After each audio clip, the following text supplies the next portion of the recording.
ఈరోజు ఆయన సన్నిధిలో సంఘంగా కూడుకొని ఆయన నామమును గణపరచుటకు, ఆయన నామమును మహిమపరచుటకు దేవుడు నీకు ప్రేరణ కలిగించి తన సన్నిధిని నడిపించుకున్న విధానం బట్టి దేవునికి కృతజ్ఞతాస్తుతులు చెల్లిస్తూ గతించిన కాలంలో కాచి కాపాడినటువంటి దేవుడికి మరలా ఈ రోజు నుండి మరలా ఆయన సన్నిధిలో సంఘంలో వరకు ఎటువంటి శ్రమలు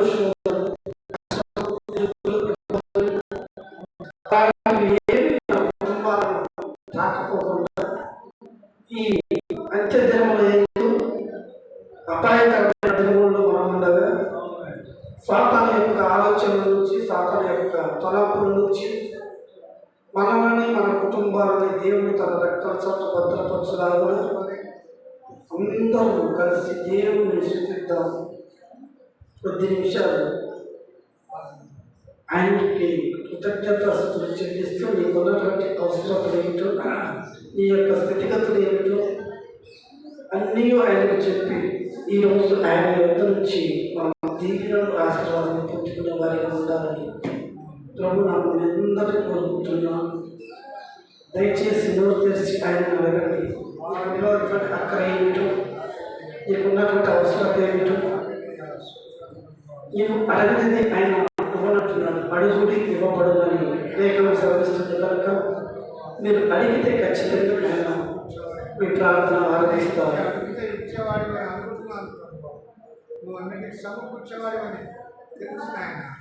దేవుని యొక్క లేఖనం శ్రమిస్తుంది.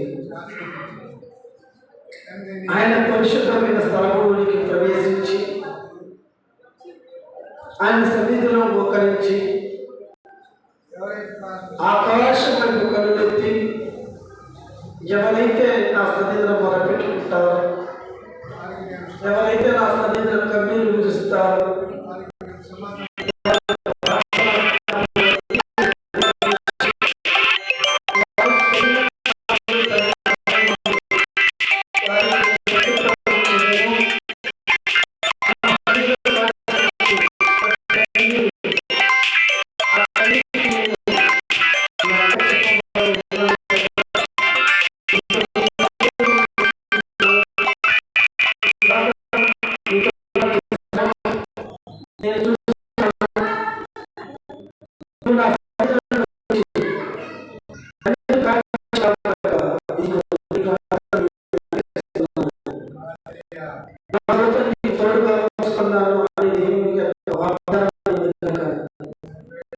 ఆయన పరిశుద్ధ మనందరం కూడా ఆయనను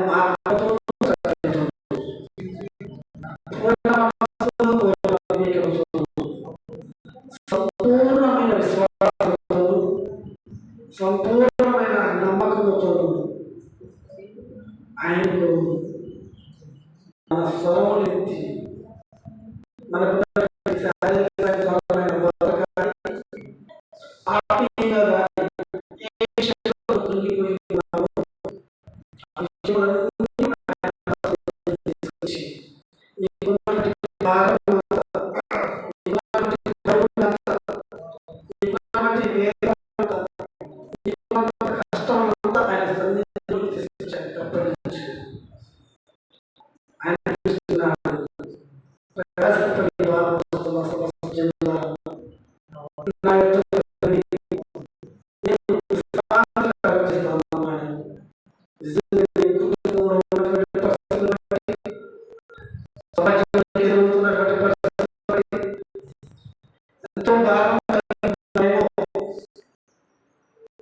ఈ గ్రామంలో, ఈ కుటుంబంలో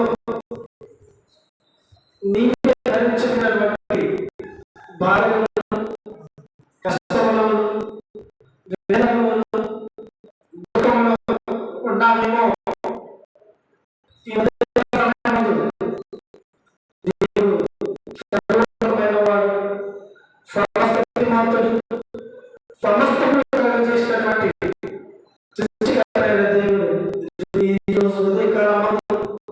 నిన్ను ఆయన పిలుస్తున్నాడు. నా కుమారుడు, కుమార్తె, నువ్వు ఎక్కడున్నా సరే, ఎటువంటి పరిస్థితి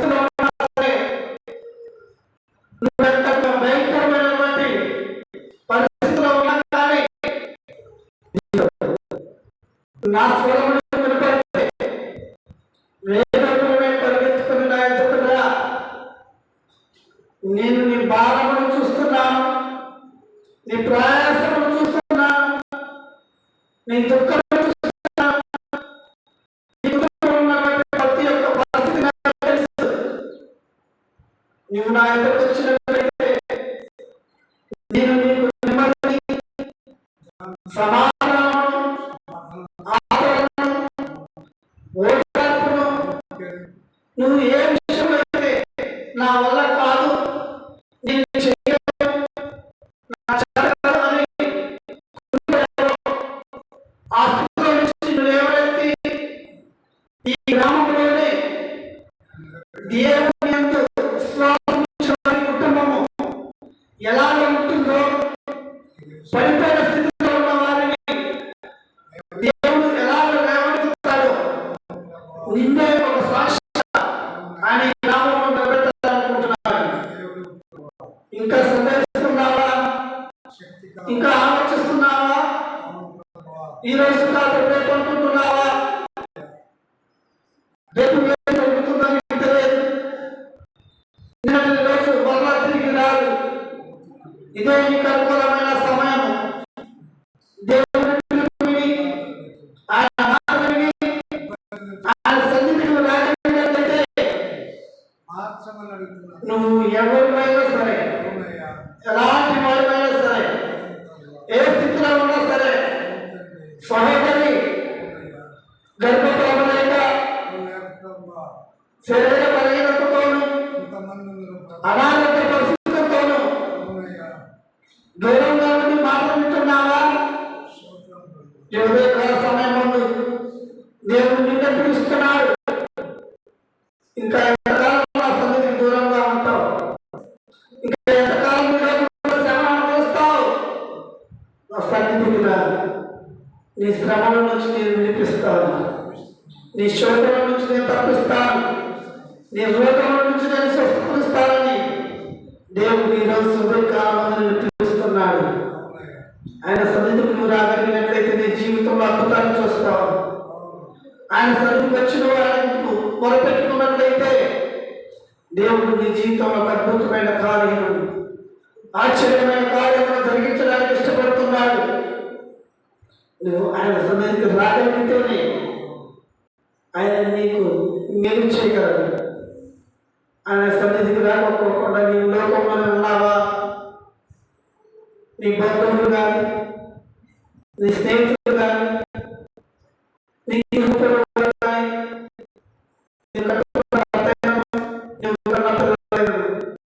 ఎవరు నిన్ను రక్షించలేదు, ఆ శ్రమ నుంచి తప్పించలేదు, ఆ బాధ నుంచి వినిపించలేదు, కానీ నీ భారము ఎవరు పోయలేదు. నీ భారము నువ్వే పోయారు.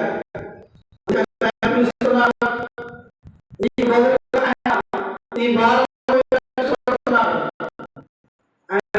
రాగలిగినట్లయితే ఈరోజు నీ మీద నుంచి నీ భారం ఆయన తొలగించడానికి ఇదిగో ఆయన సన్నిధిని ఇక్కడ ఏర్పాటు చేసుకున్నాను. ఈ మాటలు నువ్వు వినట్లయితే, నమ్ముట నీ వలనైతే నమ్మవానికి సమస్తము సాధ్యమే. నువ్వు చేయగలవు, నువ్వు ఆయన సన్నిధికి రాగలవు,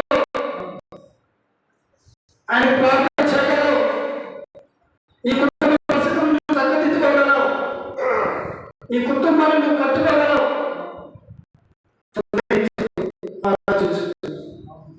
ఇక నేను ఒకసారి నీకు నువ్వుగా పరిశీలన చేసుకో. ఎంతకాలం ఈ లోకంలో జీవించినా ఏమున్నది? ఏమి లేదు. ఏది నీతో రాదు.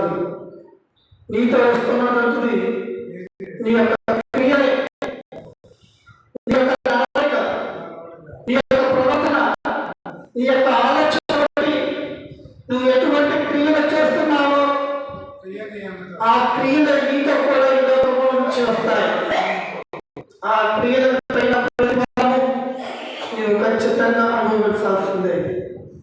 ఆ క్రియల యొక్క ఫలము తప్పించుకోవాలి అంటే అది నుంచి తెలుసుకోవాలని ఆలోచన నీకు ఉన్నట్లయితే ఇదిగో ఆలోచనకర్త అయిన దేవుని యొక్క ప్రేమరా, ఆయన నీకు మంచి ఆలోచనలు ఇస్తాడు. మంచి ఆలోచనలు మీకు ఇచ్చి మేలుకరమైన మార్గంలో నిన్ను నడిపించడానికి ఆయన ఈ లోకంలోనికి దిగి వచ్చి ఉన్నాడు. ఈరోజు ఉదయకాల సమయంలో దేవుడు నిన్ను పిలుస్తున్నాడు తన వాక్యంతో. ఆయన సన్నిధిలో నీవు ఉన్నట్లయితే ప్రతి క్షణం ఆనందమే. ఆ ఆనంద బాష్పలు ఆగదు. ఆయన చేసినటువంటి కృపలను కానీ మేలును కానీ ఒకసారి మనం జ్ఞాపకం చేసుకుంటే ఆయనను ఉండలేము. ఆయనను గణపరచుకోకుండా మనం లోకంలో జీవించాలి.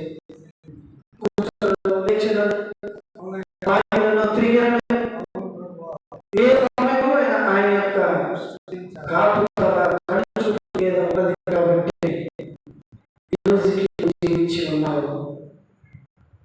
నీవు జీవించి బ్రతకడం కాదు, ఒక మానవ యొక్క జీవం మరణము దేవుని స్వాధీనంలో ఉన్నాయి. ఆ దేవుడిని పిలుస్తున్నాడు.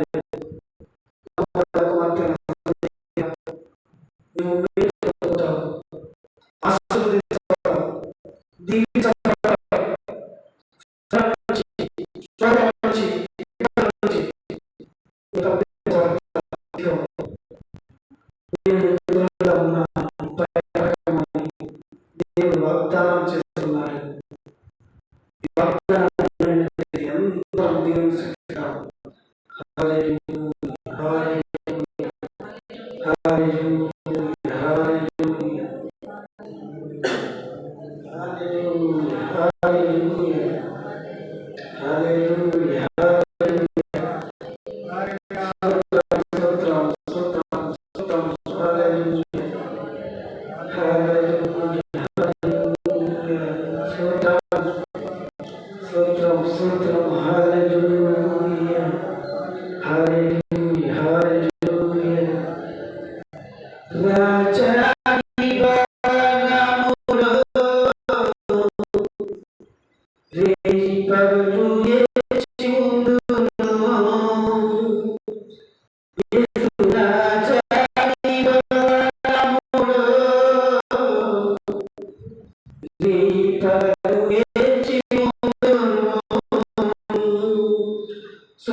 నిన్ను స్తుతించి ఆనందించును, నా చింతలు మరచెదను. రాజాని భవనములో దీపములు వేచి ఉందును. యేసు రాజాని దీపములు వేచి ఉందును. నా పరమా, నా కోట, ఆరాధన నీకే. నా దుర్గమా, ఆశ్రయమా, ఆరాధన నీకే. నా బలమా,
మాకు అనుగ్రహించిన విధానం బట్టి మీకు స్తోత్రాలు తండ్రి.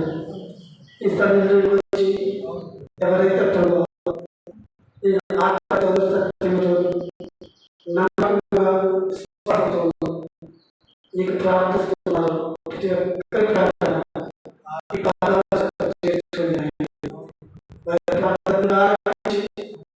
వారి లోకంలో అవసరమైనవి ఏమిటో భౌతికంగా ఆధ్యాత్మికంగా వారిని మీరు ఈ కృపను కాపాడాలని రక్షణ కృప వారిని అనుగ్రహించమని ఈ వాక్యం బోధించిన ఉండగా నా నోటికి మీరు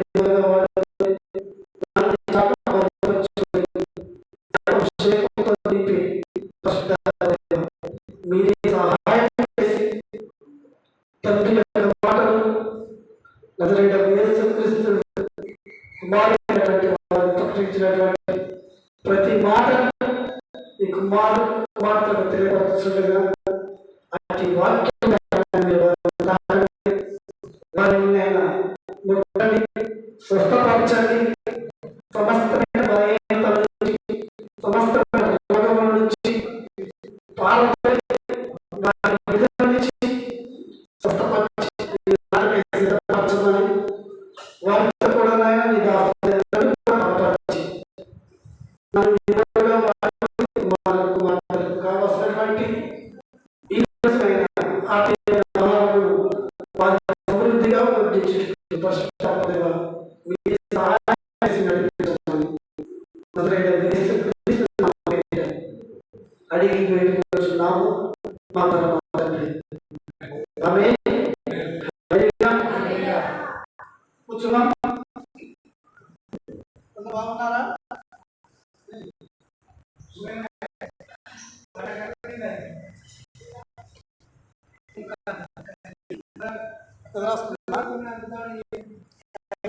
పడుతున్నారు కదా,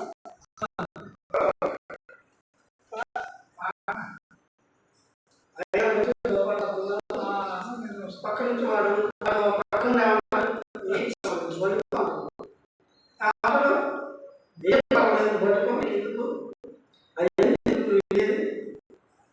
నువ్వు ఎక్కడ దేవుడు మాట్లాడి దేవుడు వైపు చూస్తావని మాట్లాడి ఎలా గర్జించు సింహంలో ఎప్పుడు అని పక్కనే ఉంటాం. మన ఇంటికి వెళ్ళి పడుకున్నాను, నాకు నిద్ర చర్చికి ఎంత నిద్ర వస్తుంది అంటాం.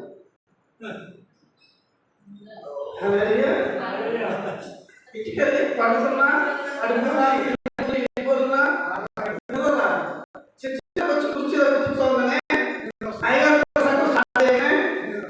పక్కన ఉన్నట్టుగా స్టార్ట్ అయింది ఒక సంఘం.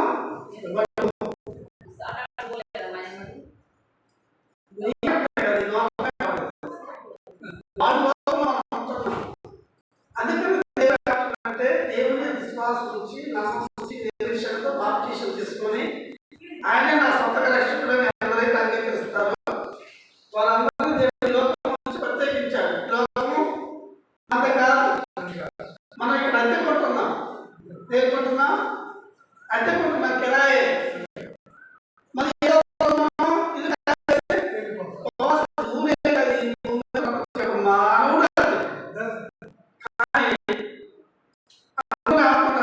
ఇదే నా శాశ్వతం, ఇదే నాకు సర్వస్వం.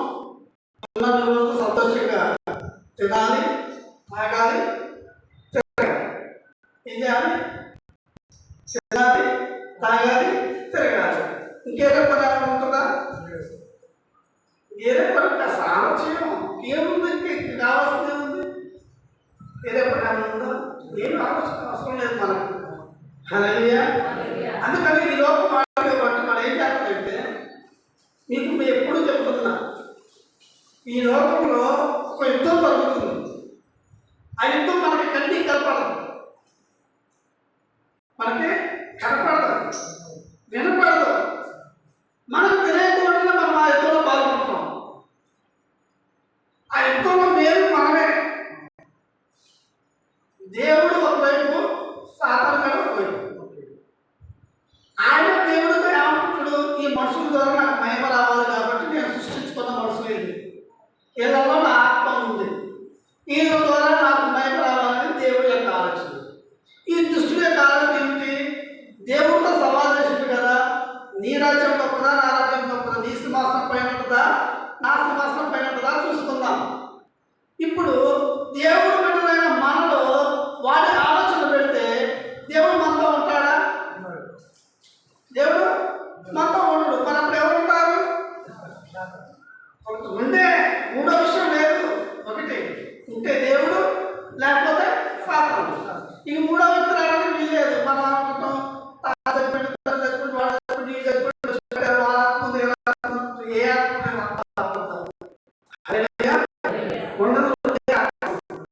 దేవుని ఆత్మ, సాతాను. ఈ సాతాను నడిపిన వాళ్ళంతా ఇదంతా వాడి సైన్యం. వాడు డైరెక్ట్గా రాడు. వాడు డైరెక్ట్గా వచ్చిందనుకో, ఇక్కడ ఒక్కలా కూర్చుంటాము. మీకు అవగాహన కోసం చెప్తున్నా, దెయ్యం అంటే ఎలా ఉంటుందమ్మా? చూసారా ఎవరన్నా? దెయ్యాన్ని చూసారా ఎవరన్నా? మరి దెయ్యాన్ని చూడగానే ఎంతో భయం కదా. అదంటే ఎంతో భయం. కనపడడానికి భయపడుతున్నాం, కానీ కనపడుతున్న వాటికి మనం భయపడతాం. అందుకని మనిషి యొక్క జీవితాన్ని పరిశీలన చేసుకుంటే పుట్టిన కాడి నుంచి చనిపోయేంత వరకు రోజు పోరాటం, రోజు రోజు రోజు రోజు పోరాటమే. మనం అనుకున్నప్పుడు ఇలా పడుకునేటప్పుడే రేపు గురించి ఆలోచిస్తాం. అసలు పొద్దున్నే నువ్వు లేస్తావా లేవో తెలుసా? రేపు పొద్దున్నే నువ్వు లేస్తావా లేవో తెలుసా? కానీ మన కళలు ఎలా ఉంటాయి? రేపు కాదు, దాదాపు 10-15-20 సంవత్సరాల ఆలోచిస్తాం. ఈ సంవత్సరం జైరాపోయి కదా, వచ్చే సంవత్సరం కానీ ఆ సంవత్సరం కానీ వచ్చే సంవత్సరం 2 ఎకరాలు కొనవచ్చు. ఆ 2 ఎకరాలు నమ్మితే రోజు మధ్యలో ఒక 4 ఎకరాలు కొనవచ్చు, ప్లాన్ చేసుకోవచ్చు. ఆ పిల్లలు పెద్ద అయిన తర్వాత, వాళ్ళ పెళ్ళిళ్ళు అయిన తర్వాత, మనవాళ్ళు వచ్చిన తర్వాత అప్పుడు నేను కూర్చొని తినచ్చు. ఎక్కడ దాకా వస్తున్నాం? ఆకాశం దాటిపోతాం. అసలు అది దాటిపోతాం. అవకాశం ఇవ్వాలి కానీ ఆకాశాన్ని దాటిపోయినా కోట్ల చంద్రమండలానికి పోతున్నాడు. అమ్మాను చంద్రమండలానికి పోతున్నారా? ఎందుకు? గ్రహణం వేయడానికి. దేవుడు చక్కగా భూమించాడు. భూమి మీద చేసి నిండించు, అభివృద్ధి చెందు, ఫలించు, విస్తరించు, దీన్ని లోపరచుకో, దీన్ని ఏమని దేవుడికి భూమిని ఇస్తే నాకు భూమి వద్దు, నేను ఆకాశంలో చంద్రమండలానికి పోతా, సూర్యమండలానికి పోతా, బుద్ధుడు కాడికి పోతా, శుక్రుడు కాడి యాడికి పోయినా మనిషి బతకడానికి అవకాశం లేదు. అక్కడ ఉన్నాయా? చెట్లు ఉన్నాయా? నీళ్ళు ఉన్నదా? మరి ఏం లేదు, నువ్వు ఎక్కడ బతుకుతూ? అవన్నీ దేవుడు ఇక్కడ భూమి మీద మనుషులందరితో ఏర్పాటు చేశాడు. అడిగి నువ్వు ప్రత్యేకంగా ఏర్పాటు చేసుకోవడానికి నీ సొత్తు ఏమీ లేదు. ఏం తయారు చేయగలుగుతుంటే మానవుడు దేవుడికి మించిన ఆలోచన కలిగి ఉండాలని ఆలోచిస్తున్నారు. కానీ ఇవన్నీ సాతాను గారి ఆలోచన.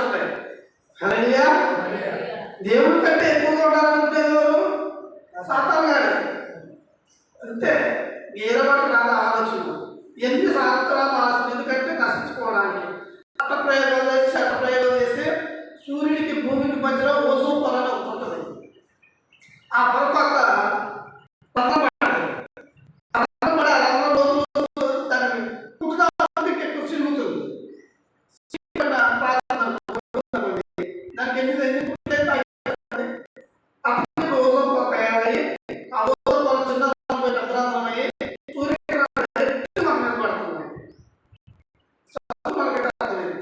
కొంచెం ఆలోచించండి.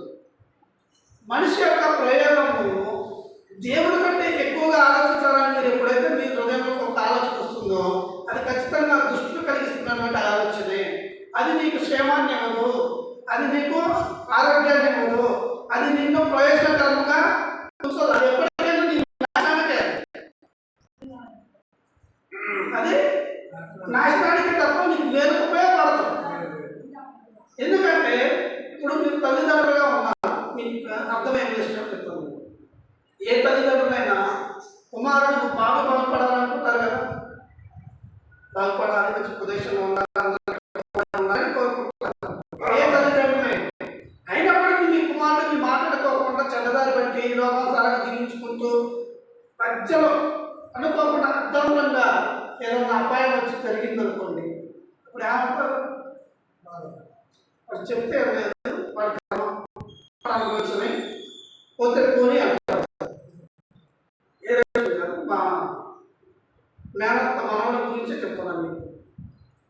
16-17 సంవత్సరాలు ఉంటుంది. మన చిన్న చిన్న పెళ్లి చేశారు. పనికి వెళ్తుంది, చదువు పని చేసి పనికి వెళ్తుంది. పనికి వెళ్తూ వెళ్తూ ఆ రోజు పని లేదంట. ఆ చెరువు పక్కన ముగ్గురు ఫ్రెండ్స్ గిరి చెట్టు ఎక్కారు, కోసుకున్నారు. దిగుదాం అనుకుంటున్నాను. దిగుదాం అనుకుంటున్నప్పుడు ఇటు చూడగానే అక్కడ ఒక గెలగా పడుతుందంట, నల్ల గిన్నెపడు. ఇది ఒక్కడు కోసుకొని దిగుదాం అనుకొని ఆ ఎగిరింది. ఆ పై అన్నారు. కానీ ఇప్పుడు హైదరాబాద్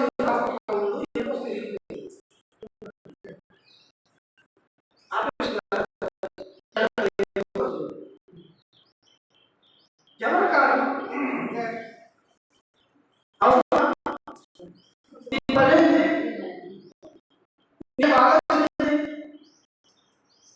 దాదాపు ఇప్పటికి రావట్లేదు, ఆపరేషన్ కావట్లేదు. ఒకవేళ డాక్టర్ అంటున్నారు ఆపరేషన్ అయినా దేశం తిరిగి వరకు ఇప్పుడు ఎవరి మీద నాటకం చేస్తున్నారు? ఆశ.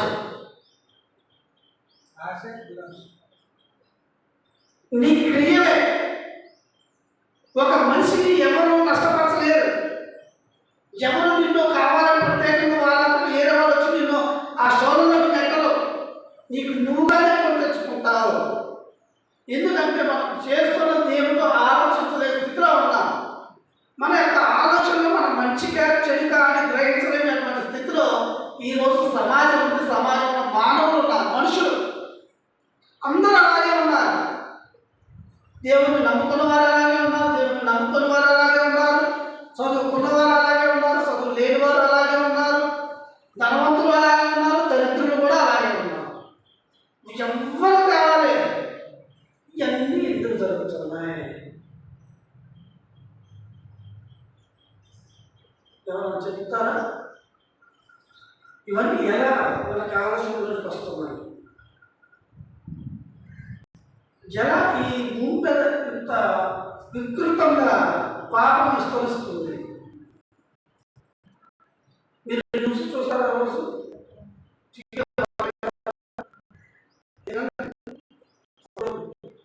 సమాజం ఏం జరుగుతుందో తెలుస్తుంది.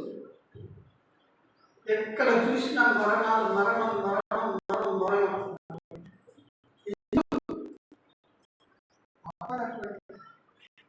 క్రియలు, ఆలోచనలు, స్వభావం, నీ యొక్క ఆలోచనలు అవతల చంపడానికైనా చావడానికైనా నీకు సిద్ధపరుస్తున్నాయి. నువ్వు మనసులో ఆలోచన పుట్టిందంటే ఆ ఆలోచనను ఎలాగైనా అంటే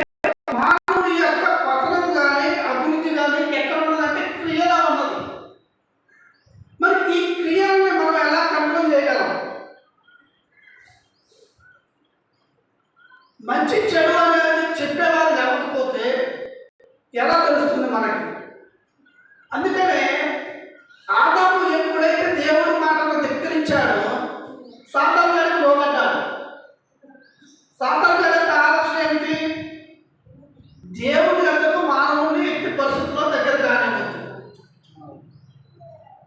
ఎట్టి పరిస్థితుల్లో మానవుడు అనేవాడు దేవుడు అనే వ్యక్తి దగ్గరకు పోకూడదు.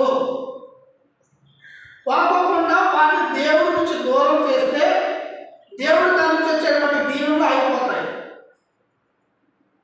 అప్పుడు దీవెనలు ఆగిపోతే ఏముంటుంది? మనకి శాపం. ఉండే దీవెన శాపం. ఇప్పుడు దేవుడు దీవించువాడు, దేవుడు ఆశీర్వదించువాడు, దేవుడు కాపాడేవాడు, దేవుడు నడిపించువాడు. ఆయన నుంచి మానవుని దూరం చేస్తే ఇక మిగిలేదేమిటి మనకి? శాపము, అక్రమము. నడవడికి రాదు. మనం ఎలా నడవాలో మనకు తెలియదు. చిన్నపిల్లల వల్లే పడుతూ ఉంటాం, వేసుకుంటాం, పడుతూ ఉంటాం, వేసుకుంటాం, పడుతూ ఉంటాం, వేసుకుంటాం. అందుకని పౌలు గారు అన్నాడు, చిన్న పిల్లలారా అంటున్నారు, యెషయా గారు అంటున్నారు, దావీదు గారు అంటున్నారు, ఇంకా మీరు చిన్న పిల్లలైన స్వభావం కలిగి ఉన్నారు. ఈ 2026 సంవత్సరం నడుతున్నా, ఈ 2026 సంవత్సరం గతించిపోయినా మీ ఆలోచన యొక్క స్థితి మారకపోతే మీరు చిన్న పిల్లల వల్ల పడుతూ ఉంటారు, వేసుకుంటారు, పడుతూ ఉంటారు, వేసుకుంటారు. ఎంతకాలం? ఇంకా ఎంతకాలం? ఇంకా చిన్నపిల్లలకు పాదాపడిన బ్రతుకుతారా? హల్లెలూయా. నడిపించుచున్నాడు నజరేయుడు, నడక నేర్పుచున్నాడు నన్ను విడువని దేవుడు.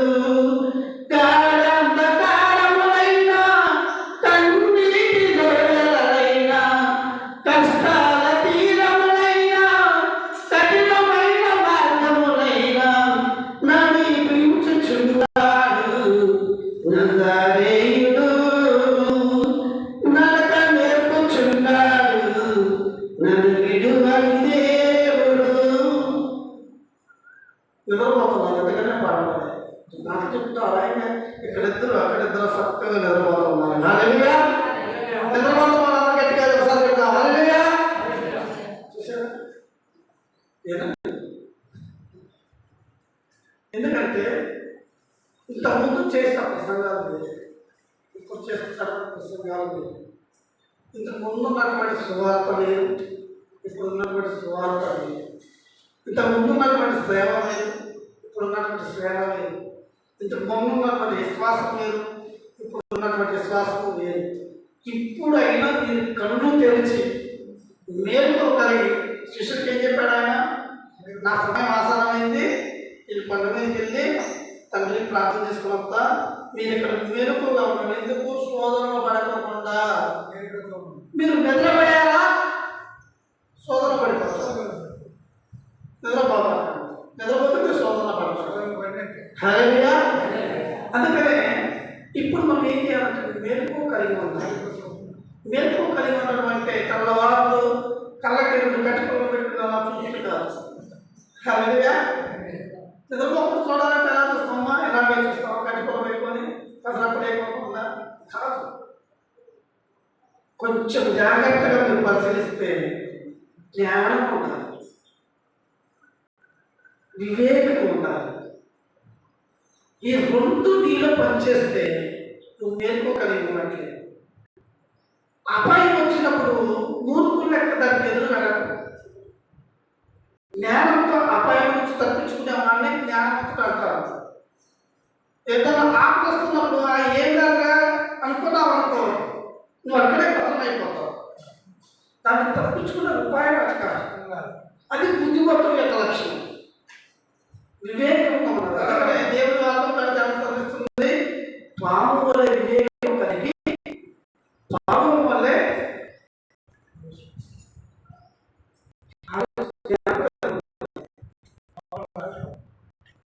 ఎందుకంటే ఈ లోకంలో ఉన్న జంతువులలో సత్వముక్తి కలది. సాతాను దాన్నే వాడుతున్నాడు. అది ఎందుకంటే ఎలా మాట్లాడాలో తెలుసు. దానికి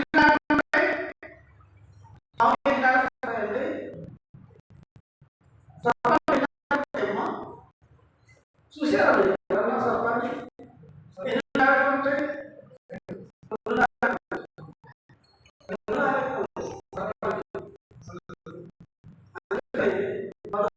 వాళ్ళు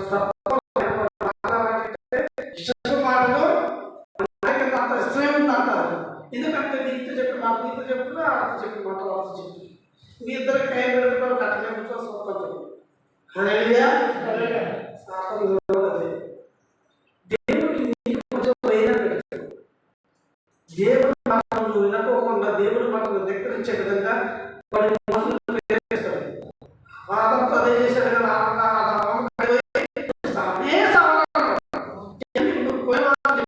ఒకసారి జ్ఞాపకం చేస్తాను.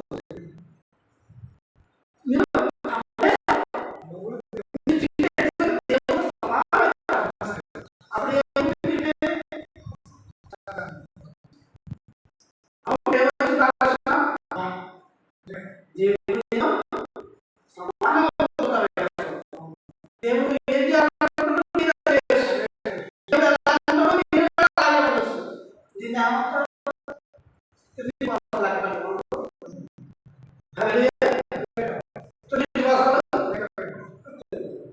ఇప్పుడు భూమి మీద మాట్లాడుతుంది ఏం చేస్తున్నారు?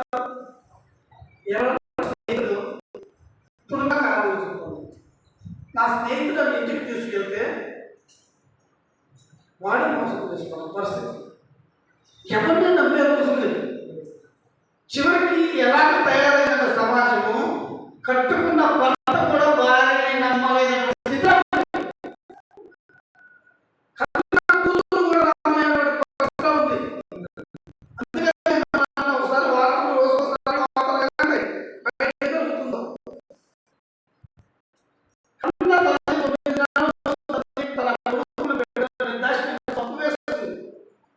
కట్టుకున్న భర్తను మోసం చేసి ప్రియులతో కలిసి భర్తను నిర్దాక్షిణ్యంగా చంపి డబ్బులలో పెడుతున్నారు. ఎక్కడ పెడుతున్నారో ఏం తెలియదు. ఒక వ్యక్తిని ప్రేమించి ఇంకో వ్యక్తిని పెళ్లి చేసుకొని హనీమూన్ తీసుకెళ్లి ఫోటోషూట్ అని చెప్పి ఆయన ఇక్కడ బాగుంటుందండి మీరు ఫోటోలు మీరు తీయండి అని చెప్పేసి వీరితో నిర్దేశించారు. ఒక స్త్రీ తన ప్రియులతో సంతోషంగా ఉండడానికి పిల్లలను వస్తున్నారని పిల్లలను చంపేసి ఏమవుతుంది సమాజం? ఇటు వెళుతుంది సమాజం. ఎటువంటి క్రియలు ఎందుకు ఎక్కువ అవుతున్నాయి? మన ఆలోచన కరెక్ట్ లేదు. మన మనసులో ఆలోచన కరెక్ట్ లేదు. అందుకని దేవుడు ఒక ఇద్దరు వ్యక్తులు మన కాడించాడు. ఈ క్రియలైన సక్రమంగా ఉంటే ఎలా ఉంటావు? ఆ క్రియలు సక్రమంగా లేకపోతే ఎలా ఉంటావు? దేవుడు పరిశుద్ధ గ్రంథంలో ఒక ఇద్దరు వ్యక్తుల్ని మనకు ఒక ఉదాహరణగా వారి నుంచి మనం ఒక గుణపాఠం నేర్చుకునే వారిగా ఉండాలని దేవుడి యొక్క ఆలోచన ఉంది. కాబట్టి దేవుడు పరిశుద్ధ గ్రంథంలో ఒక ఇద్దరు అన్నదమ్ముల గురించి రాయించాడు. ఎవరు తెలుసా వాళ్ళు? ఇద్దరు అన్నదమ్ముల గురించి దేవుడు రాయించాడు. క్రియలను బట్టి వాళ్ళు ఎలా ఉంటారు, వారు వచ్చే ప్రతిఫలం ఏమిటి, ఆ క్రియల ద్వారా వారు ఏమి పొందుతుంటారు అనేది దేవుడు స్పష్టంగా తెలియజేస్తున్నాడు.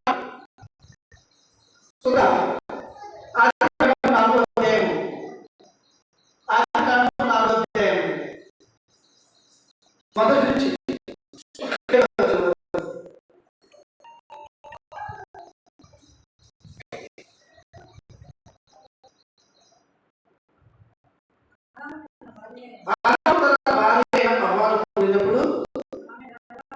ఆమె గర్భవతి అయి కుమారుని కని యెహోవా దయ వలన నేను ఒక మనుషుల్ని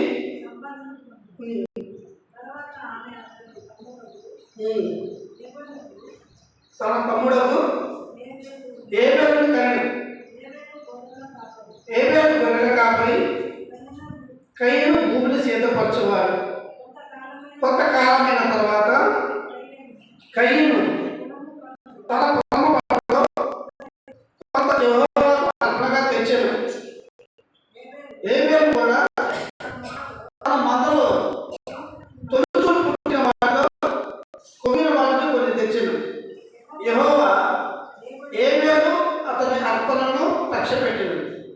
కయీనును అతని అర్పణను ఆయన లక్ష్య పెట్టలేదు. కాబట్టి కయీనుకు మిక్కిలి కోపం వచ్చి అతడు తన ముఖము చిన్నపుచ్చుకొనగా యెహోవా కయీనుతో, నీకు కోపమేలా? ముఖము చిన్నపుచ్చుకున్నావేమి? నీవు సత్క్రియ చేసిన ఎడల, జాగ్రత్తగా వినండి ఇక్కడ, నీవు సత్క్రియ చేసిన ఎడల అంటే మంచి క్రియ చేసిన ఎడల తలకెత్తుకొనవా? సత్క్రియ చేయని ఎడల వాకిట పాపము పొంచి ఉండును. నీ ఎడల దానికి వాంఛ కలుగును, నీవు దానిని ఏలుదువు. హల్లెలూయా. ఆ మొట్టమొదటి మానవుడైనటువంటి ఆదాముకి అవ్వకు ఇద్దరు కుమారులు ఉంటాయి. వారిద్దరిని దేవుడు ఏమన్నా అర్పణ తెమ్మన్నాడా? నేను మిమ్మల్ని సృజించాను కాబట్టి మీరు నా సన్నిధికి అర్పణ తెమ్మన్నాడా? తెమ్మలేదు. ఈ ఇద్దరు అన్న తమ్ముళ్ళు మొదటి వాడు ఏం చేసేవాడు? వ్యవసాయం చేసేవాడు. తన తమ్ముడు అయినటువంటి ఏబేలు ఏం చేసేవాడు? మొట్టమొదటి అర్పణ మొదటి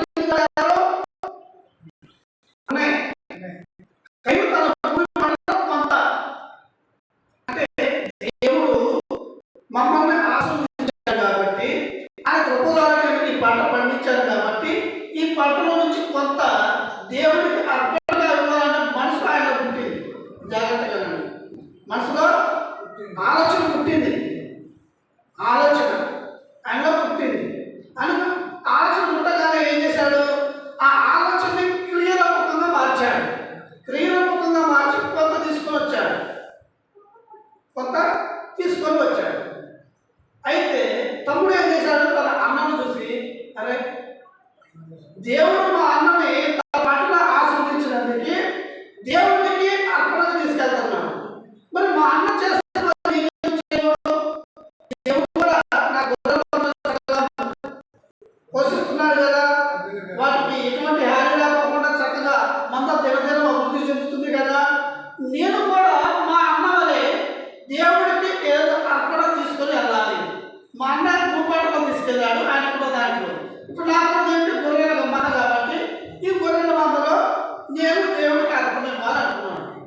ఇద్దరు మనసులో ఆలోచన ఉంటుంది.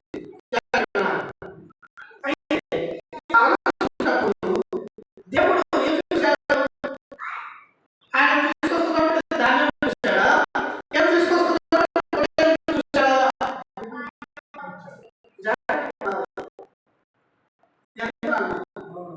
కయ్యూను మనసులో ఏం పుట్టింది?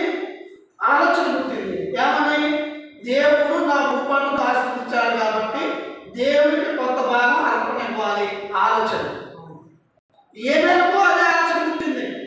దేవుడు మా ఆశీర్వదించినందుకు మా అన్నయ్య ఆశీర్వదిస్తున్నాడు కాబట్టి దేవుడు ఆశీర్వదించాడు కదా, దేవుడు నా అన్నయ్య చేశాడు కదా, నేను కూడా అర్పణ ఇవ్వాలని ఇద్దరిలో ఆలోచన పుట్టింది. హల్లెలూయా. అయితే దేవుడు అనేది అర్పణ తీసుకుని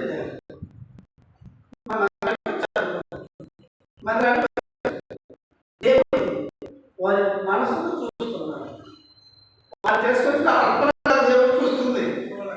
వాళ్ళ మనసు, వాళ్ళ యొక్క ఆలోచనని, ఆ మనసులో ఉన్నటువంటి ఆలోచనను వాళ్ళు ఏ విధంగా క్రియేట్ చేసుకుంటారో చూస్తున్నాడు. ఇప్పుడు మీరు అందరూ దేవుస్తున్నా, మీరు అర్పణ తీసుకున్నా, తీసుకున్నా, అర్పణ తీసుకున్నా, ఏ విధంగా మీ మనసు చూస్తున్నాడు ఆయన. మీరు ఎంత చేస్తున్నారు, ఎందుకు ఇస్తున్నారు కాదు ఆయన చూసేది. మీరు ఏ మనసుతో ఆయన సన్నిధిలోకి వస్తున్నారు, ఏ ఆలోచనతో ఆయన సన్నిధిలో నిల్చుంటున్నారు, ఏ ఆలోచనతో దేవుడికి మీరు చెల్లించాలనుకున్నది చెల్లిస్తున్నారు, ఆయన హృదయాన్ని చూస్తున్నాడు. హల్లెలూయా. అయితే ఇద్దరు తీసుకొని వచ్చారు. అలా తమ్ముడి యొక్క అర్పణ దేవుడు అంగీకరించాడు. ఎందుకు? ఆయన ఇష్టం వచ్చి వేసుకొచ్చు. ఆయనకి ఇష్టం వచ్చింది. ఆయనకు నచ్చింది. ఏ పేరు? తనకు నచ్చింది తీసుకుని వచ్చింది. కయ్యూను తనకు నచ్చింది తీసుకుని వచ్చింది. ఇద్దరు దేవుడు సన్నిధిలోకి వచ్చారు. దేవుడు మరి ఇద్దరు అర్పణ అంగీకరించాలి. మరి ఒక్కడిది అంగీకరించి ఒక్కడిది అంగీకరించలేదంటే అక్కడ ఏం జరిగింది? విశ్వాసం లేదు కాబట్టి విశ్వాసం లేక అసలు రాడు కదండి. ఇప్పుడు విశ్వాసం లేకపోతే చర్చికి రానమ్మంటే వస్తారా? విశ్వాసం ఉంది కాబట్టి వాళ్ళు తీసుకొచ్చారు. దేవుడు అడగరా, నాకు మీరు అర్థమయ్యండి, నాకు మీరు నాకు అది ఇవ్వండి, ఇది ఇవ్వండి, కయ్యింది కానీ ఏమి కానీ అడిగిందా? అడగలేదు. వారి వారంగా ఒక ఆలోచన పుట్టింది. ఆలోచన మంచిదే, కానీ ఆ ఆలోచన క్రియలోకి వచ్చేటప్పటికి ఏమైంది? ఆ ఆలోచన క్రియలోకి వచ్చేటప్పటికి ఎప్పుడైతే ఈ ఆలోచనతో దేవుడి సన్నిధికి జాగ్రత్తగా ఉండాలి, ఎప్పుడైతే ఈ అర్థం తీసుకున్న వాళ్ళు దేవుడి సన్నిధిలోకి రావడానికి సిద్ధపాటు కలిగి ఉన్నారో పక్కన ఎవరుంటారు? నాకు చెప్పుకుంటున్నాను, ఎవరుంటాడో సాతానుగా ఉండి కయ్యూతో ఒక ఆలోచన పెట్టండి. హల్లెలూయా. నువ్వు ఆలోచన కలిగి ఉన్నావు, దేవుడి సన్నిధికి వెళ్ళాలనుకుంటున్నావు, దేవుడికి మంచి అర్థం ఇవ్వాలనుకున్నావు కదా, దేవుడు తీసుకుంటాడా? ఏం తీసుకెళ్తే దేవుడు చూస్తాడా?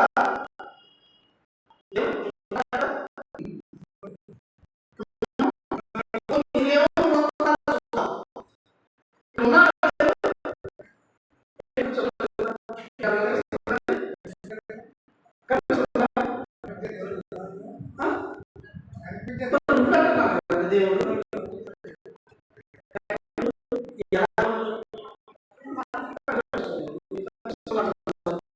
చూపిస్తే నేను కూడా ఆయన దర్శించుకుంటాను. హల్లెలూయా. దేవుడు నీకు కనపడతాడు బ్రతుకు, దేవుడు కనపడితే బ్రతుకు. కానీ దేవుని యొక్క ఆత్మ నీలో ఉంది, దేవుని యొక్క ఆత్మ నీలో ఉంది. ఎలా ఉన్నది? దేవుడు జ్ఞానమతితో నరుని నిర్మించి వారి నాసికారంధ్రంలో జీవవాయువు వదగా, జీవవాయువు నరుడు ఏమయ్యాడు? దేవుడు జీవవాయువు నరుడు ఏమయ్యాడు?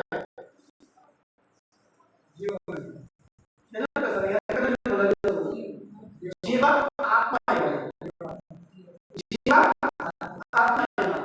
ఇది ఏ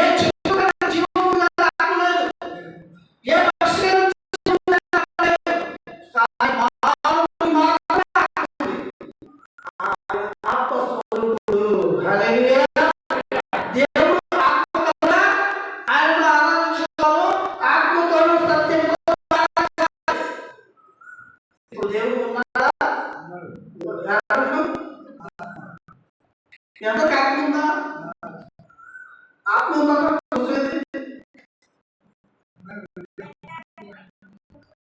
ఆత్మ జీవింప చేయుచున్నది. నేను జీవించి ఉన్నాను అంటే నా ఆత్మ ఉన్నది అని అర్థం. ఈ ఆత్మ ఎప్పుడైతే శరీరాన్ని విడిచిపెడుతుందో మనం శవమే. హల్లెలూయా.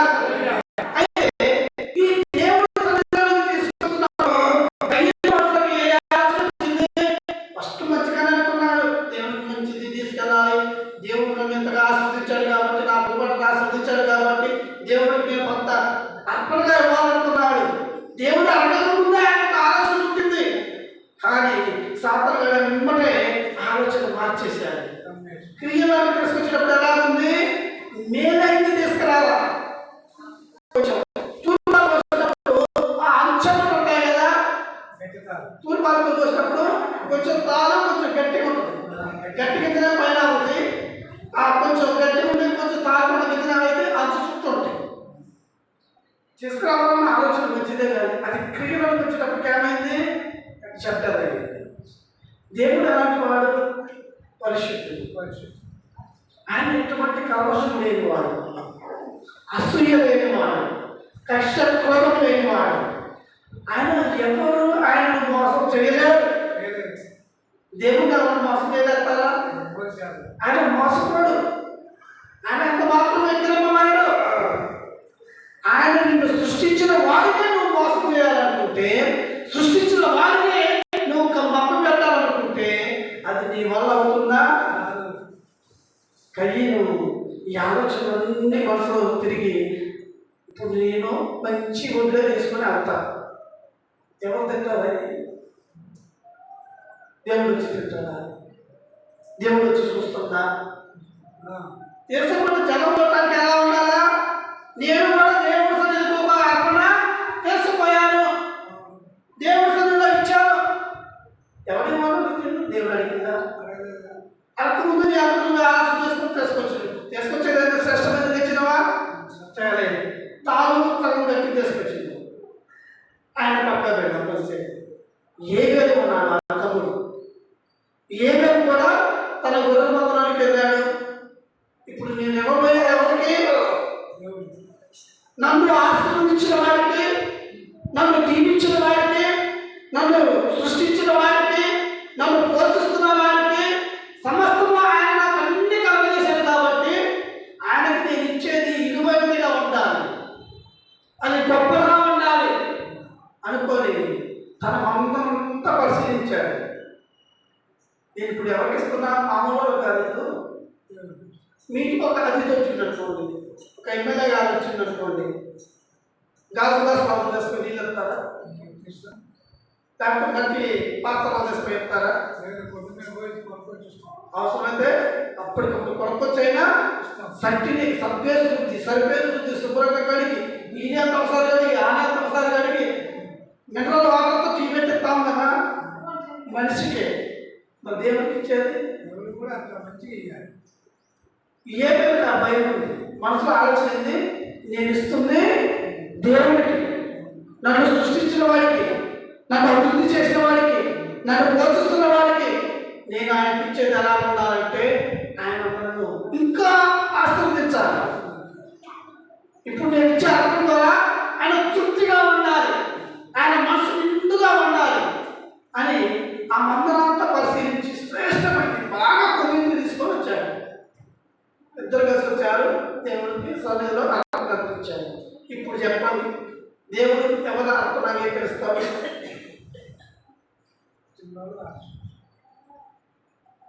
దేవుడు తీసుకొచ్చే పువ్విన గొర్రెల చోళ్ళ, తాలైన ఒడ్డుని చోళ్ళ మనసును చూస్తున్నాడు. నీ మనసులో ఉన్నటువంటి ఆలోచన చూస్తున్నాడు. నీ ఆలోచన అందుకనే దేవుడు సెలవుస్తుంది. ఆయన మందిరంలోనికి వెళ్ళేటప్పుడు నీ ప్రవర్తన అంతా నువ్వు జాగ్రత్తగా పరిశీలించుకోవాలి. నేను ఎక్కడికి వెళ్తున్నాను, ఎవరి సన్నిధికి వెళ్తున్నాను, ఆయన ఎలాంటి వ్యక్తి, ఆయన గుణగణాలు ఏమిటి, ఆయన లక్షణములు ఏమిటి, ఆయన ఆలోచనలు ఏమిటి, ఆయన యొక్క ప్రవర్తన ఏమిటి, ఆయన ఎలాంటి వాడు, ఇవన్నీ నువ్వు పరిశీలించుకోకుండా నేను చచ్చిపోతున్నానండి అని ఒప్పుకొని వచ్చే వరకు ఎలా ఉంది?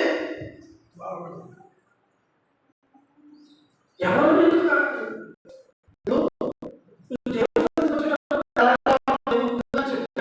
అలాగే నువ్వు సిద్ధపడాలి. నువ్వు అర్పణ చేస్తున్నారా?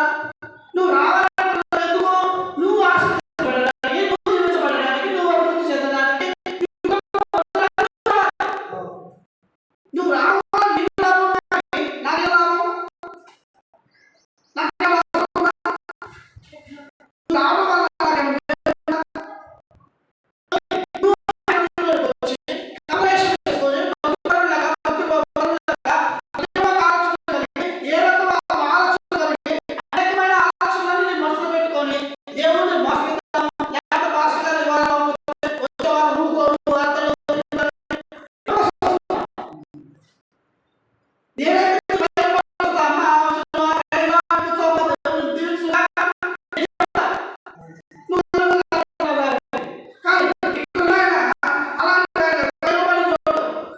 ఈ మనసులోనికి వెళ్తాడు. హల్లెలూయా. మనసులోనికి వెళ్ళి నీ మనసులంతా పరిశీలన చేస్తాడంట. నువ్వు ఏ ఆలోచనతో వచ్చావు, ఏ స్వభావంతో వచ్చావు, వచ్చేటప్పుడు ఎలా వచ్చావు, ఇప్పుడు మనసులో కూర్చొని ఏమనుకుంటున్నావు, ఇప్పుడు ఎన్నో సంబంధం అనుకుంటున్నారు. అయ్యా ఇప్పుడు అందరంటే మేము ఇంటికి వెళ్ళిపోవాలని. హల్లెలూయా అనుకోవట్లేదా?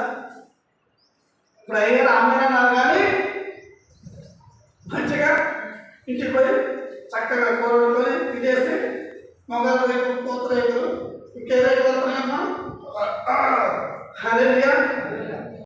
ప్రియమైన దేవుని ప్రజలారా, దేవుడు చూస్తున్న మనసు. ఈ మనసులో ఉన్నటువంటి ఆలోచన, ఆ ఆలోచన ప్రకారం నువ్వు ఎలా చేస్తున్నావు క్రియ. అందుకనే దేవుడు అంటున్నాడు, నువ్వు ఎందుకు మమ్మల్ని ఎందుకు ఇలా ఉన్నావు? నువ్వు చేస్తున్నటువంటి ఆలోచనను చూడు, ఆలోచన తగినట్టు చేసిన క్రియ మంచిది కాదు. నువ్వు చేస్తున్నటువంటి క్రియ మంచిది కాదు. అందుకని నేను తీసుకోలేదు.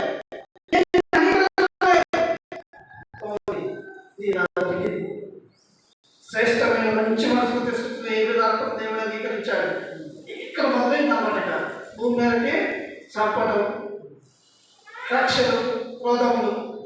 ఎప్పుడైతే దేవుడు తమ్ముడిని మెచ్చుకున్నాడు, తమ్ముడి యొక్క అర్పణ అంగీకరించాడు, తమ్ముడి యొక్క మనసును దేవుడు చూసి ఈ మనసు చాలా నిష్కలంకమైనది, నా సన్నిధికి వచ్చినప్పుడు భయపడుతూ వచ్చాడు, శ్రేష్టమైనది నా సన్నిధికి తీసుకొని వచ్చాడని దేవుడు తమ్ముడిని ఆస్వాదించడం మొదలుపెట్టిన కానుంచి కయ్యినికిగా ఈర్ష్య పుట్టింది, కక్ష పుట్టింది.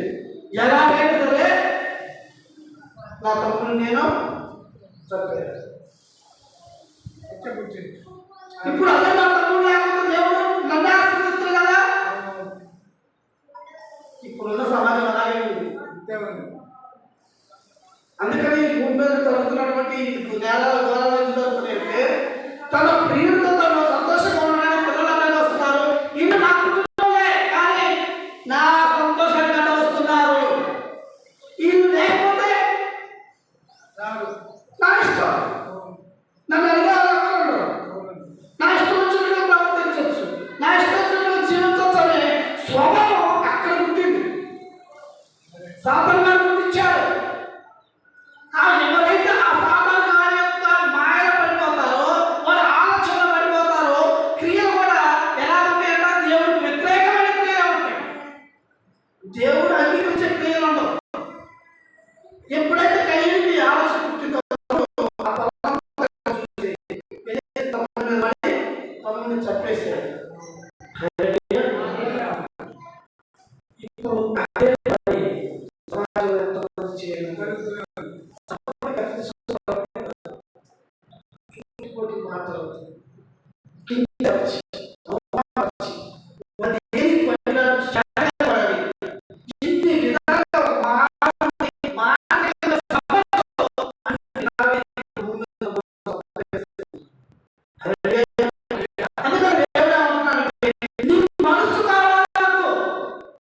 ఎందుకంటే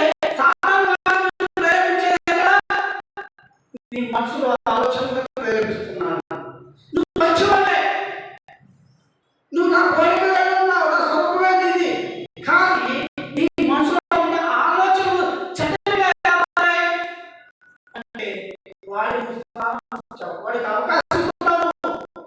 అందుకే నీవు మంచి క్రియలు చేయలేకపోతున్నావు, మంచి నడవడిక రాలేకపోతున్నావు, మంచి ప్రవర్తన కలిగి లేకపోతున్నావు. సమాజంలో నీకు మంచి గుర్తింపు రాకపోతే కారణం అంటే నువ్వు మంచి క్రియలు చేయటం లేదు. కాబట్టి ఆ మంచి క్రియలు చేయకుండా ఇదిగో అపవాది నిన్ను ప్రేరేపిస్తున్నాడు, నీకు చెడ్డ ఆలోచన పుట్టిస్తున్నాడు.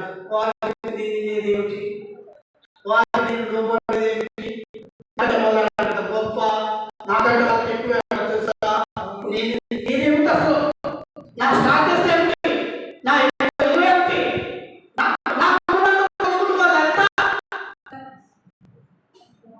ఈ స్వభావాన్ని సాతాను గడిలో నాశనానికి. హల్లెలూయా. నువ్వు ఎంతగా గమనిస్తావో, ఎంతగా ఎదురుతావో, ఎంతగా ఎదుటివారిని దూరం దాటావో, ఎదుటివారిని ఎంతగా నువ్వు కించపరుస్తావో అది నీకు మేలు కాదు, అది నీ నాశనమే. అందుకనే నిన్ను ఎవరు నాశనం చేయడం, నిన్నెవరో నాశనం చేయకుండా, ఎవరు నిన్ను బాధ పెట్టట్లా, ఎవరు నిన్ను కష్టపెట్టట్లా, ఎవరు నీకు రోగాలు తీసుకొచ్చి పెట్టలా, ఎవరు నీకు శోభలు తీసుకొచ్చి పెట్టలా, నీకు నువ్వే తెచ్చుకున్నావు. నీకు నువ్వే తెచ్చుకో.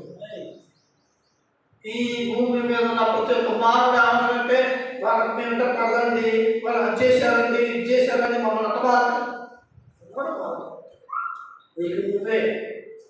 నీకు నువ్వే ఏ ఎత్తు మీద నువ్వు వేస్తున్నావో ఆ పంటే వస్తున్నావు. నీ మనసులో ఒక విత్తనం నాటబడి ఉన్నది. అది చెడు విత్తనమా మంచి విత్తనమా నువ్వు తెలుసుకోవాలన్నా. నువ్వు ఆలోచన వచ్చింది, ఆ ఆలోచన నీ క్రియలో పెట్టేటప్పుడు దీని వల్ల నాకు లాభమా నష్టమా? కానీ నేను చూస్తుంటే ఒక మాట అంటాను, కానీ నువ్వే కదా మనం ఉండేది. గడ్డి తింటున్నావు పశువులు లెక్క కాదు కదా. 5 ఏళ్ళు కడుపులో పెట్టున్నాయి కదా, మనకు తెలియదా? ఆ మాత్రం జ్ఞానం లేదా, వివేకం లేదా, ఆలోచన లేదా, బుద్ధి ఇంకా పశువులకు ఉన్నావా? పశువులు మనం మనుషులే కదా. వాడు బట్టి ఎదుటివాడు కూడా మనిషే. వాడికి ఒక మనసు ఉంది, వాడికి ఒక ఆలోచన ఉంది, వాడికి ఒక ధనం ఉంది. వాడిని కూడా గౌరవిద్దామని ఇంటికి తేడా లేకపోతే నీకు పశువులు తేడా ఉంది. అంతే కదా. వాటికి వాయువు వస్తుంది, మంచి చెడు తెలియదు వాటికి. ఈరోజు మనుషులు సమాజంలో మానవులు ఎలా తయారవుతున్నారంటే పశువుల మీద ఏదైనా తయారవుతున్నారు. ఎందుకు తెలుసా? నీ ఆలోచనలే. మళ్ళీ ఏమంటారు ఏంటన్నట్టు ఒక తాగుబోతుని చూడండి, రేపు బాగా తాగుస్తాడు, బాగా పొద్దున లేచిన తర్వాత భార్య పిల్లలు కలిసి కూర్చోబెట్టి ఏం తయారు రాత్రి తాగి మంచిగా చేస్తాడు. అవునా? ఏమంటాడు?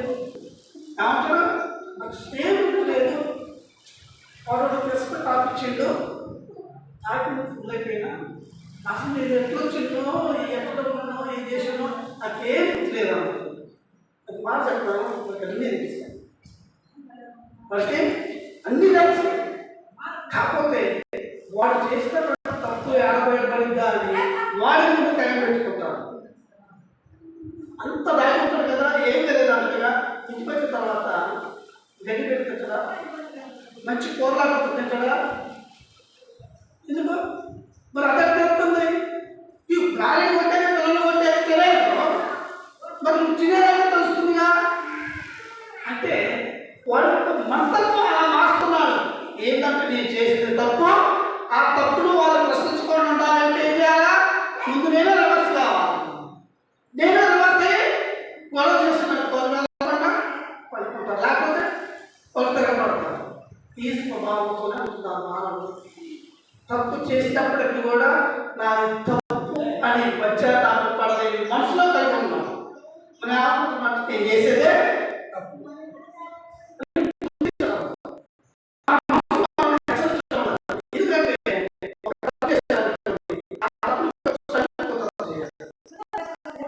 ఒక తప్పు చేసింది ఒప్పుకుంటే పశ్చాత్తాపం చెందితే కానీ మనం ఏం చేస్తున్నాం? దాన్ని కప్పించడానికి ఇంకో తప్పు చేస్తాం, ఆ ఇంకో తప్పును కప్పించడానికి అబద్ధం ఆడుతున్నాం.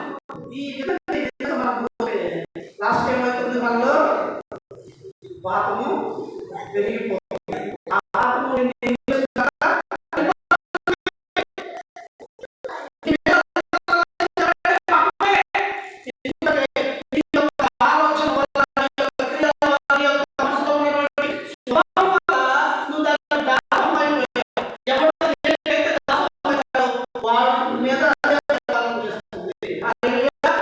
ఇప్పుడు భూమి మీద పరిపాలన చేస్తుంది. ఏం తెలుసా? పాపం.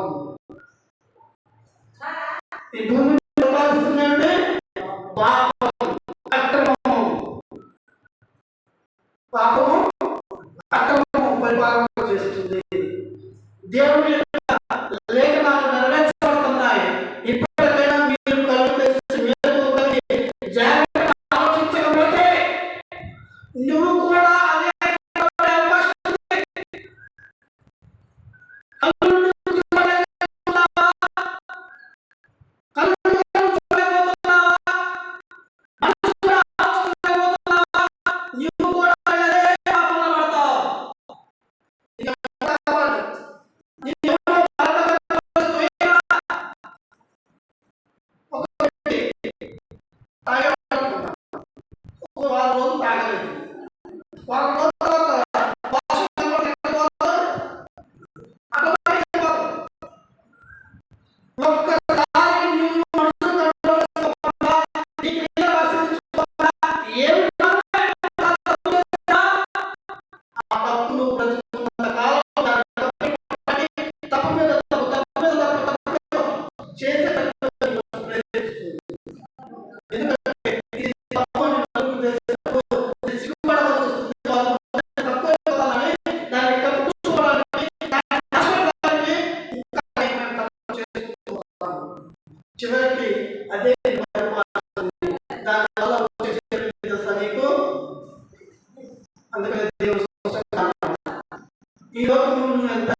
లేస్తే ఆదివారం వస్తే మీరు చర్చి మందిరాన్ని కూర్చున్నా సాపడ వేసినా నీళ్ళు కలిగినా అయ్యగారు అయ్యగారు మనుషులు పెట్టా ఛాయ్ పెట్టా భోజనం పెట్టినా మా విశ్వాసం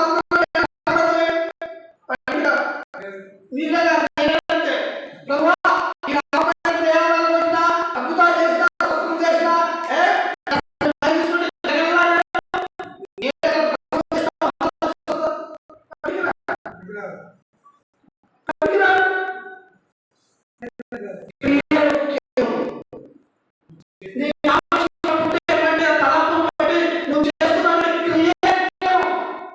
నువ్వు పాస్టర్మైనా బిషప్మైనా ఎవరైనా సీఎం అయినా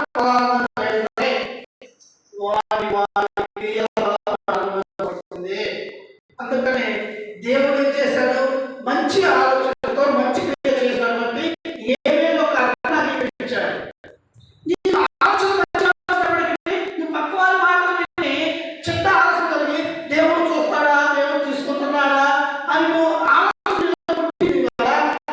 దగ్గర ఏం చేసా శ్రేష్ఠత తీసుకురా.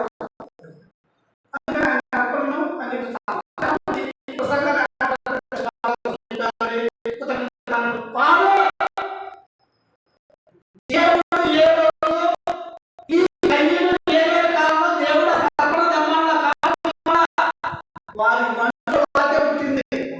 దేవుడు నన్ను ఆశించాడు కాబట్టి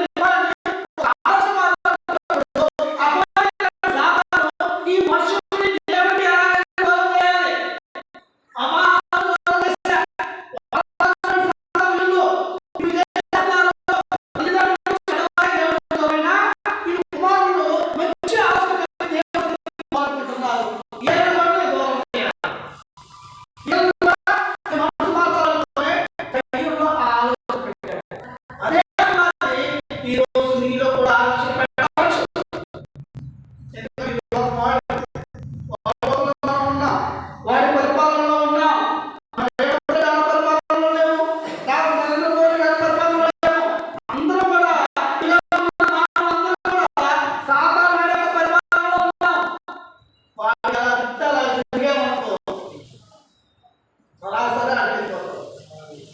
అంటే అగాధం.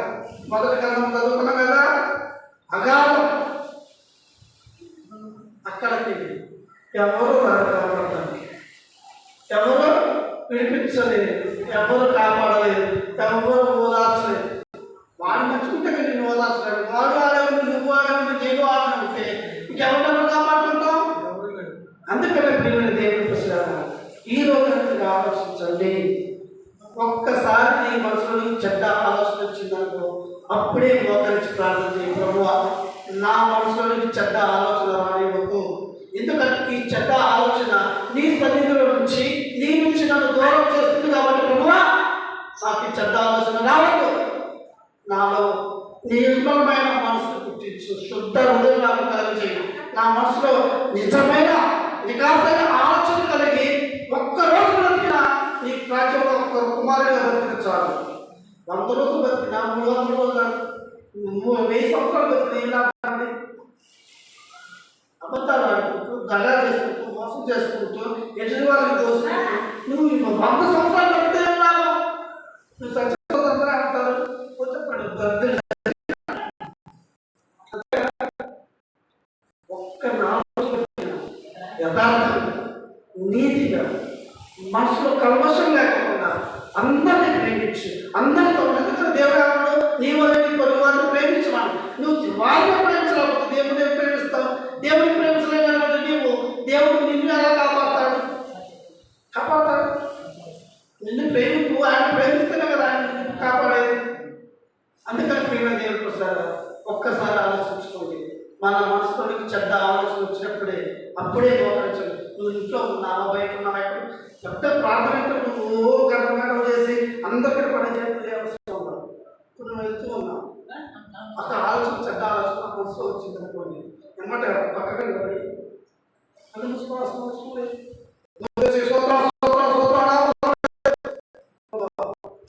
చెడ్డ ఆలోచన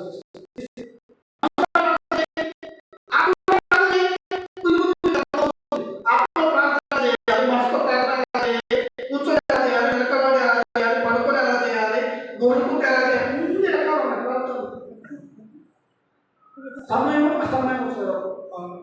ఎప్పుడైతే నీకు చెడు అనే ఆలోచన పుట్టిందో, లేకపోతే నీకు ఏదైనా అపాయం జరగబోతుందనే ఆలోచన నీకు కలిగిందనుకో, ఎప్పుడైతే మనకు అనుకోకుండా ఒకసారి మనకి ఒక సంకేతం వస్తుంది. ఇప్పుడు వాటి వెళితే మనకి ఏదైనా జరుగుతుందేమో అనే ఒక ఆలోచన వస్తుంది మనసులోకి. అప్పుడే ప్రార్థన చేయి, ప్రభు నేను అటు వెళ్దాం అనుకుంటాను, ఆత్మ ఎందుకు గర్జిస్తుంది, ఆ మార్గంలో వెళ్తే నాకు ఏమైనా శ్రమ రాబోతుందేమో, ఆ శ్రమ నుంచి నన్ను తప్పించు, ఆ కష్టం నుంచి నన్ను వినిపించు, ఆ శోధం నుంచి నన్ను తప్పించండి. నువ్వు ప్రార్థించి నిలబడి ప్రార్థన చేయి. అక్కడే చెట్టు కారణం డాక్టర్ రోడ్డు మీద నిలబడు, చేతులు కట్టుకో, చూసుకుంటూ పడుచు అట్లే చూసుకుంటాం. ప్రభా మనసులో ప్రార్థన చేస్తాం, ప్రభా ఈ గోదావరి అంటే ఎందుకు నా మనసు సంకోచిస్తుంది, ఏమైనా ప్రమాదం ఉందేమో, లేకపోతే ఏమైనా ఇబ్బంది రాబోతుందేమో, దాని నుంచి నన్ను తప్పించు ప్రార్థన చేస్తాం. అప్పుడు దేవుడు నీ ఆలోచన ఒకవేళ మాట్లాడటం ప్రభావం అయితే మార్చేస్తాడు. ఆయన సమస్తం సాధ్యమే, ఆయనకి అసాధ్యమైనది ఏమైనా ఉందా? ఆయన నిన్ను తప్పించలేడా? ఆయన నీ ప్రార్థన ఆలకించడా? పక్క మాట దేవుడు వాళ్ళకి స్పష్టంగా సమస్యలు చెవులు ఇచ్చిన వాడు వినపమాన, ఆయన నీ చెవులు ఇచ్చాడు వినపమంటాడు. అతని ప్రార్థన ఇచ్చడు, నీ ప్రార్థన ఇచ్చడు, నా ప్రార్థన లేకపోతే ప్రార్థన ఇచ్చడు. నువ్వు బాప్తీసం తీసుకుంటేనే ఇచ్చడు, లేకపోతే బంధనాన్ని కొట్టేనే ఇచ్చడు, నువ్వు దశ భాగం ఇస్తేనే ఇచ్చడు, నువ్వు కారణం పెడితేనే కాదు. నువ్వు ఎప్పుడైతే యథార్థ హృదయంతో ప్రార్థన చేస్తావో, ఆత్మతో ప్రార్థన చేస్తావో, ఖచ్చితంగా ఆయన ఆ ప్రార్థన ఆలకిస్తాడు. నువ్వు ₹1,00,000 అడ్డెట్టి ప్రార్థన చేసిన ఈ మనసు నిర్మలమైనది కాబట్టి, ఈ ఆలోచన శుద్ధమైనది కాబట్టి, దేవుడికి వ్యతిరేకమైన ఆలోచన నువ్వు చేయకోకుండా ఎక్కడ కూర్చొని ప్రార్థన చేసినట్టు. హల్లెలూయా. అందుకని ప్రియమైన దేవుని చూస్తాము, మనం కూడా కలిగిన వాటి మనసు కలిగి ఉండేవారిగా కాకుండా ఏ వేరు వంటి మనసు కలిగి ఉన్న వారిగా ఉండాలని ప్రభు నామం మీ అందరూ కోరుకుంటున్నాను. మీరు ఏది చేసినా శ్రేష్టంగా చేయండి, అది మీకు మీ కుటుంబానికి ఆశీర్వాదకరంగా దీవెనకరంగా ఉండేలా చేయండి. ఎందుకంటే నువ్వు చేసిన వాటి క్రియ వల్ల నీ కుటుంబం తరతరాలుగా అనుభవించాల్సి వస్తుంది. అది నీతోనే కాదు, నీ కర్మపరం జన్మకరం పరం ఈ రెండు ఉంటాయి. అయితే నువ్వు తప్పించుకోలేవు. ఈ ప్రపంచంలో సృష్టిలో ఎవరు తప్పించుకోలేరు. అందుకని చెప్తున్నా, దయచేసి మీరు ఏ పని చేసినా 1-10 సార్లు ఆలోచించండి. నువ్వు చేస్తుంది దేవుడి దృష్టికి యథార్థమైందా, అది నిన్ను నీ కుటుంబాన్ని ఆశీర్వాదకరంగా నడుపుతుందా, లేకపోతే శాఖలను తీసుకెళ్తుందా? నువ్వు చేస్తున్నటువంటి క్రియలు బట్టే నీ కుమారులు తిరుగుతూ ఉంటారు, సమాజం నిన్ను చూస్తుంది, నలుగురు నిన్ను చూస్తారు, ప్రతి ఒక్కరు నిన్ను పరిశీలిస్తూ ఉంటారు. వీళ్ళందరూ నిన్ను పరిశీలిస్తున్నా ఆయన పైనుంచి నిన్ను చూస్తుంటారు. ఆకాశమాన సింహాసనం అక్కడ నుండి ఆయన ప్రతి మనుషుని చూస్తున్నాడంట. ఎవరో దూరంలో దొరకవారు, ఎవరో ఆలోచనలో దొరకవారు, నీ గురించి ఆలోచించేవాడు నిన్ను చూస్తున్నాడు. నీ భర్త కానీ, నీ పిల్లలు కానీ, నీ పుట్టిన వారు కానీ, ఎక్కడ అందరూ నీకున్న ఆశలు చదువుతారు, నీకున్న అవకాశం చదువుతారు, కానీ ఆయన నీ హృదయాన్ని చూస్తున్నాడు. ఆయన నీ హృదయ ఆలోచనను పరిశీలిస్తున్నాడు. అది మంచి ఆయన ఖచ్చితంగా సహాయపడతాడు. ఏం సహాయం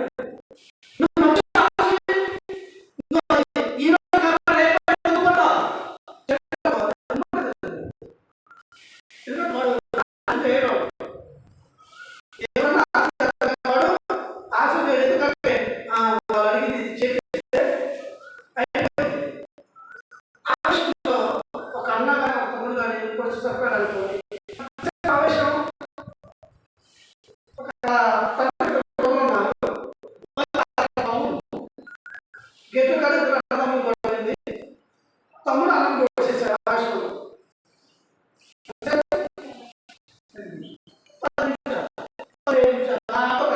గొడవ జరిగింది, ఆవేశంలో ఇప్పుడు 7 సంవత్సరాలు ఏం చేయాలా?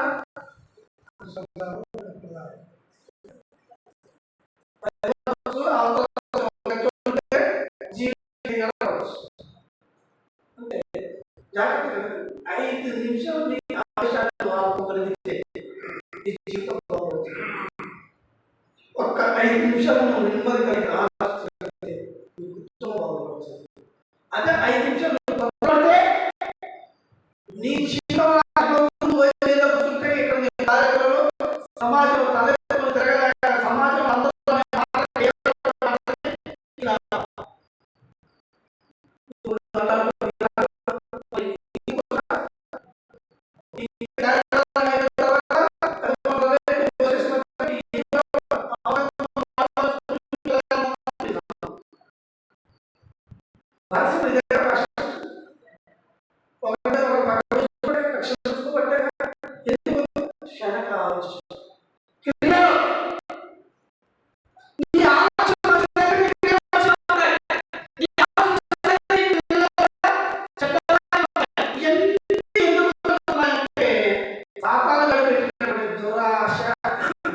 దాని నుంచి వచ్చే ఫలం ఏంటంటే మరణం. ఆ మరణం తప్పించడానికి నేను వచ్చాను. నేను ఆ మరణం నుంచి నీకు తప్పించాలి. నీలో ఏముండాలా? క్రియలు మంచిగా ఉండాలి. నీ క్రియలు మంచిగా ఉండాలి. ఏది మంచో ఏది చెడు ఆలోచించగలిగినటువంటి జ్ఞానం నీకుంది. దేవుడు బుద్ధినిచ్చాడు, స్వేచ్ఛనిచ్చాడు, జ్ఞానం ఇచ్చాడు, అన్ని అనుకూలంగా పెట్టాడు. ఇంకా నువ్వు తప్పు చేయాల్సిన అవసరం లేదు. అందుకనే ఈరోజు చాలా కుటుంబాలు ఎందుకు ఈ దురవస్థలో ఉన్నాయో, దుఃఖంలో ఉన్నాయో, వేదనలో ఉన్నాయంటే ఆలోచనల వల్ల వచ్చినటువంటి క్రియలు. నీ క్రియలు మంచిగా లేవు కాబట్టి దేవుడు నీ కుటుంబాన్ని ఆస్వాదించట్లేదు. నిజంగా మీ కుటుంబం ఆస్వాదించబడాలనుకుంటే నెక్స్ట్ మనం ప్రార్థన చేసుకుందాం. మన క్రియలు మనం సరి చేసుకుందాం. పరిశుద్ధిగా ప్రేమమైన తండ్రి, నీ పరిశుద్ధమైన పాదాలకు వేలాది స్థితులు సొంతం ఆచరిస్తున్నాం ప్రభావం. ఈరోజు నైనా ఈ పరిశుద్ధ గ్రంథంలో నుంచి కయ్యను ప్రభా ఎందుకు ఆయన ఈ గ్రంథంలో ఇచ్చి ఉన్నాము. ఈరోజు నేను నీ ఆత్మ ద్వారా మాతో మాట్లాడిన విధానం బట్టి మీకు స్తోత్రాలు తండ్రి. అయ్యా వాళ్ళు తీసుకొచ్చిన అర్పణలు కాదు కానీ నాయన వారికి అర్పణ తీసుకురావడానికి ఎలాంటి మనసు కలిగి ఉన్నారు, ఆ మనసులో పుట్టినటువంటి ఆలోచన వల్ల వారు ఎటువంటి క్రియలు చేశారో నాయన క్రియలు చూస్తున్నారు బట్టి దేవుడు కనుక వారి క్రియలను బట్టి ప్రభువ వారి యొక్క అర్పణను ఏబేలు యొక్క అర్పణను అంగీకరించి ఉన్నావు, కయ్యను అర్పణ అంగీకరించలేదు.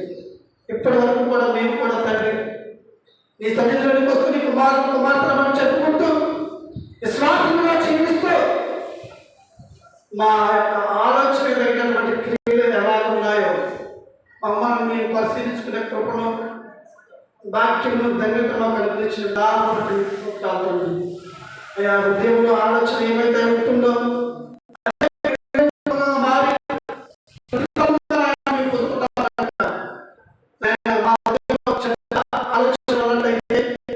నేను చెడు క్రియ చేసేవారిగా ఉంటాం.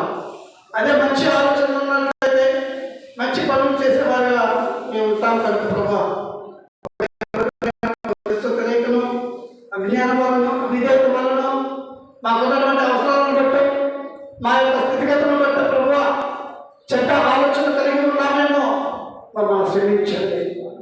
అయినా యథార్థవంతులుగా ఏ విధంగా మనస్తత్వం కలిగి ఏ విధంగా నీ సంధికి వచ్చి అర్పణ అర్పించినప్పుడు ఆయన యొక్క అర్పణ మీరు అంగీకరించారు. అదేవిధంగా నాయన మేము కూడా యథార్థవంతులుగా ఉండి స్వచ్ఛమైన మనస్తత్వం కలిగి మనసు కాకుండా యథార్థంగా నాయన చూపించండి. మా కుటుంబాలను కూడా నాయన దీవిస్తూ ఆస్వాదిస్తున్నారు. మంచి ఆలోచన కలిగి ఉన్నట్లయితే మేము దీవించబడతాం కాబట్టి నాయన ఈరోజు మేము ఆయన ఎంతో మొదలుపెడుతున్నాం. మా కుటుంబం ఆశీర్వదించబడాలని కోరుకుంటున్నాం.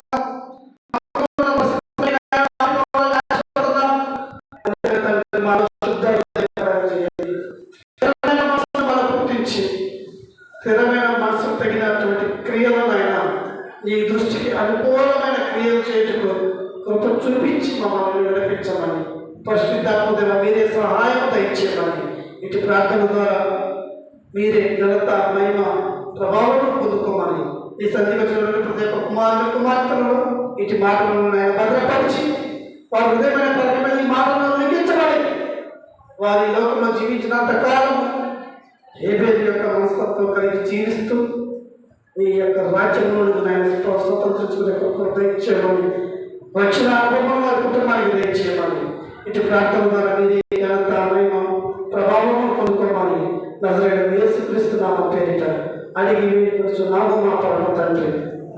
ఆమేన్. హల్లెలూయా, హల్లెలూయా.